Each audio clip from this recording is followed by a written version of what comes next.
How'd you feel about that first oncoming duel? You know, I mean, I'd have to say is that I feel very similar in the growth aspect. And I think that he as at a point now where he's just kind of, Darth Vader, that is just like he's just one-sided. He only yeah, has one target, and especially now that he's found out that Obi-Wan is around.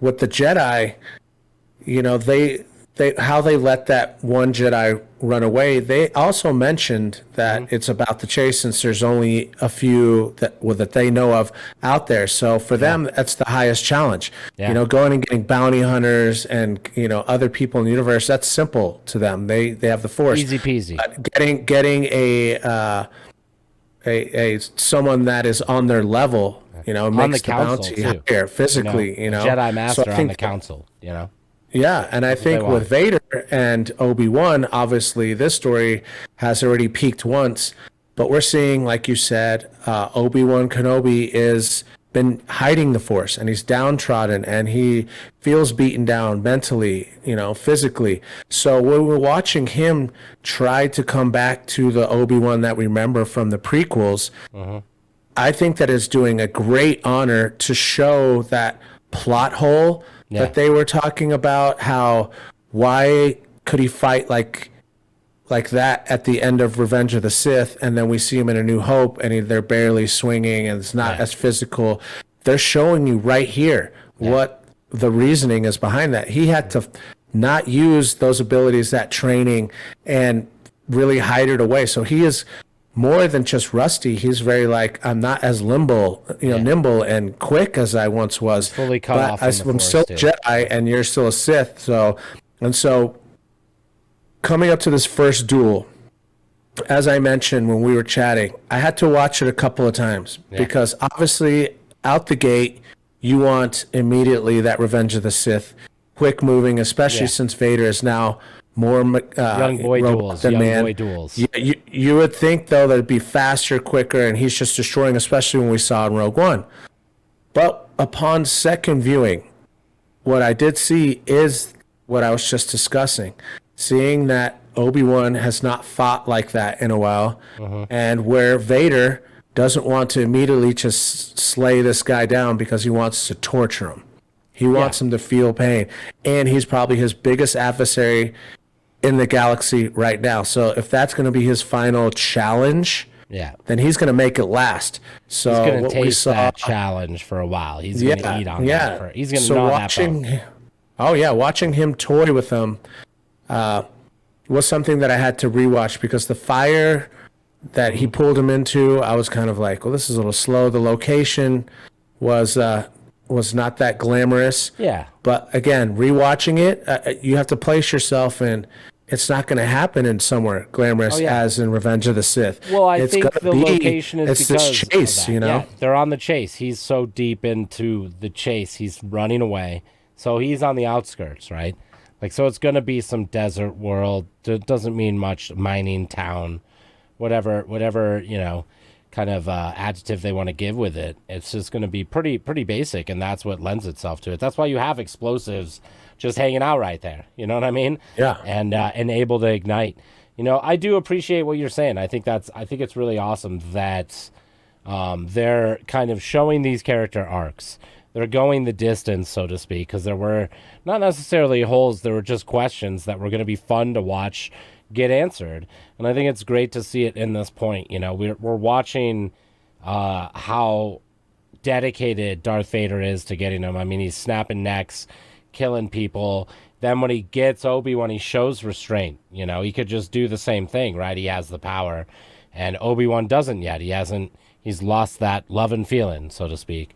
I like this arc as we're coming in on it, and yeah, especially as the end arc as well, too, Obi's getting messed up and, he's able to somehow get away, but then, Leia just trades places, right?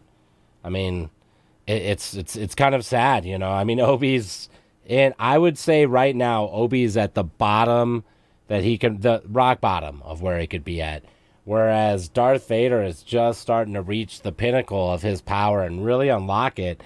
just the beginning parts of being the actual Darth Vader that he truly can be, that menace that we're talking about from Rogue One, and we're seeing it right now. He's like a hunting beast, and it's interesting to see this. This to me is pure Star Wars, right? We have three separate stories almost running at the same time. It reminds me of, in Return when they're doing all these Jedi, battles, Space, Yeah. Endor. It's great, Yeah. and I'm digging that. That's the aspect of this that I'm really digging on right now. Yeah, and in that duel, it definitely goes to highlight kind of the Filoni verse, if you will, of showing how realistic some of those duels probably were after the pinnacle of Jedi, how when they were just shiny and they were able to fight as fast and quick and they had numbers, in the Filoni verse, you see it more realistic as we saw in Rebels, which is canon, when Darth Maul goes to Obi-Wan. Very similar. It's in the middle of the desert, around a campfire. It's not glamorous or not on a place like Mustafar, and it's 2 strokes and he's dead. Yeah. Because that shows his perfection of the time. Force. It's very yeah. So, and a lot of that, you would think that since here he's been hiding it, when at the end of this, after he fights Vader again, because there's going to be the second showdown. Yeah, definitely. You get to see that he probably does see, Qui-Gon probably helps him through that process, and then he probably goes back to Tatooine and now has a way to train and use the Force, but keep it hidden, and that's probably one of the reasons why he's one of the most powerful Jedi out there, and why he's held in such high regard. When he's Alec Guinness version, that's when they're gonna build back towards that version in the New Hope, so that all those plot holes that people talk about, or the gaps and how he aged and why he can't fight as fast, will all just be natural. It'll all come out very natural, and then future generations won't even ask because they'll be able to see this, which is cool. Yeah, it'll be great to watch these. I mean, it'll be awesome to still watch OT first, obviously, and then go into this. But at the same time, I really like what they're doing here by filling in that story. We're seeing humanity get lost, humanity coming back in. I think Obi-Wan communing with the Force and Qui-Gon's going to be essential, exactly like you're saying, to him just kind of turning the key, putting his foot on the gas and really going for it. And I think, at least for me, that's why Reva is so essential. Her going off the rails, every part of that character development, her stealing Leia now as Tala's able to rescue our Obi-Wan, right? I just think that this is we're coming in at least to try to help, and do all this stuff. This sets it up cool to make Obi-Wan, his growth process come to fruition, right? I just think this is where we're going to see this connection blossom to a whole new level. Not only reconnect, but grow beyond where we left him from at the end of the Clone Wars. For sure. Yeah. And that the duel was, after watching it a couple of times, was everything that you kind of need for a halfway point. Yeah. Because you didn't know if it was going to be back to back. Yeah.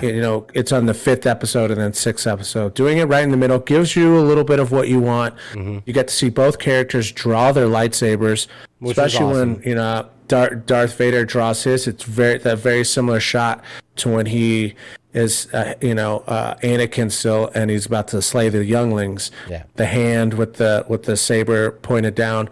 So it does have that sensor memory where it shows homage to who he used to be, and also the prequel work to now, and everyone that's still involved. So overall, I'd give this episode another 8.5 to me. Yeah. At first viewing, I would have said 7 because obviously I'm just selfish as a Star Wars fan, and I just want all the greatness, all the Luke Skywalker moments that they gave us in Mandalorian over and over again. But you have to realize that they're building this out for your viewing pleasure and for the story to get a lot more just concrete, just meat on the bones too. So watching it, a couple of times, I'm appreciative of where the story is right now, and obviously excited to see these last two episodes just really hype it up. Yeah, I really like that you point out that first viewing and then how you transitioned even higher after the second viewing. I think it warrants a second viewing. There's a lot more to see in there, and especially all three in a row. I think it really adds depth to all the character development that's there. It evens it out a lot more too. I'm pretty much standing at an 8.5 all the way through. Just I've enjoyed them. Yeah, Especially, first three episodes I think average 8.5 for me as well, and I didn't know if I was going to be rating this logically. Of course, before the series came out, I'm like 10. I don't care. Like UN's back, Hayden's back, 10. But then you have to like settle down and be like, okay, we don't know what they're going to put out. It is Disney. We saw the book of Boba Fett. It wasn't bad, but you just have to temper expectations. You can't just be like, oh, we're going to see Sarlacc pit and blasters and. Well, look, I think Disney's going to put out something for everybody. And our job's to sit here and be like, this is what I like. And even if I don't necessarily always like something, it's important for me to realize that could be somebody's favorite aspect of it. And if they're going to be an expert on that, there's something I can probably learn from it, and probably a better way for me to be able to appreciate it too. And I'm kind of seeing that as well too. I know, especially this week, Disney and all the things that have had to be released just from the character of Reva and stuff is kind of wild to think about how far some people can take it when they don't like something, and it's just like, hey man, I just don't like this. That's okay. And then that's all we got to do. And then we can move on. And then we can talk about maybe the things we don't like and some of the other things, or some of the things we do like, and maybe some of the other things we don't like can come up too. But it's just all about being cool about it, So it's a wide galaxy. You know what I mean? There's a lot of things to be loved. Yeah, and I feel on that note, from our channel to all the Star Wars fans out there, we definitely do not condone any sort of racism towards any actors or actresses that play these roles. No. It has a lot to do with the writing. I even have my reservations of Reva. I'm going to watch as she develops and then give my final verdict after the full, because we don't know if she becomes something that we're getting thrown completely left, and then they're like, oh my god, that was amazing. But that's where I'm thinking. I think it's going to get wild here. And especially there, I mirror exactly what you just said. It's no reason to hate, especially on that level, and especially with where we're at in the world today. It's like, why people got to be like that, and especially why you got to bring it to such a powerful myth. Like the myth of Star Wars is awesome. We don't need to bring over the hatred from the real world there. There's different stories like that. They're dealing with their own stuff and fascism in Star Wars already. We don't need to bring any more of that stuff in. They've already got the Empire and an Emperor to deal with. So we should definitely show support to Moses Ingram. Thank you for joining the universe. Appreciate I'm not a fan of the character as of yet, but it has nothing to do with the actress, and I'm glad that she put in the hard work to bring this to the big screen for us. So we're in full support of that. And if you're out there bringing the hate, take that somewhere else. We're not down with that. You can stuff that in a sack and get the hell out of here. Yeah, put that in the Sarlacc pit and let it digest for millions of years. Well, thanks so much, everybody, for tuning in on this one. I think that pretty much wraps it up. We'll be around next week. If you like this, smash the like and subscription button. We'll have them split up. One will be over on Melgar Media.